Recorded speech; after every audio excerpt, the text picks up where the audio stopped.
Hello, আসসালামু আলাইকুম। আজকে আমরা রান্না করব ঝিঙ্গা দিয়ে তেলাপিয়ার মাছ।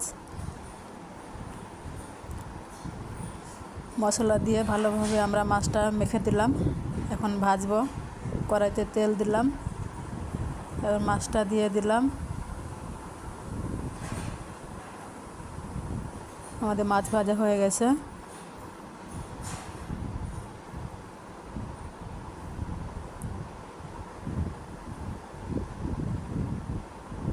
এখন এই তেলে পেঁয়াজ বাটা, রসুন বাটা, জিরা বাটা, হলুদ মরিচের গুঁড়া, স্বাদ মতো লবণ। এখন মশলাটা আমরা ভালোভাবে কষাই নেব।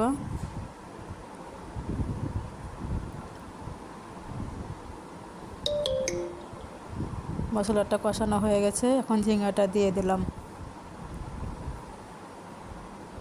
মশলার সাথে ঝিঙ্গাটা ভালোভাবে মিশিয়ে নেব। ঝিঙ্গা কষানো হয়ে গেছে, পরিমাণ মতো পানি দিয়ে দিলাম। ভালোভাবে নেড়ে ঢাকনা দিয়ে ঢেকে দিলাম। ফুটে উঠেছে তরকারি, মাছ দিয়ে দিলাম, ঢেকে দিলাম আমরা।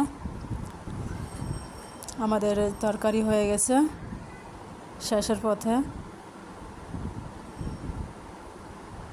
এই রান্নাটা যদি ভালো লাগে থাকে তাহলে একটা লাইক এবং শেয়ার করে দিয়েন।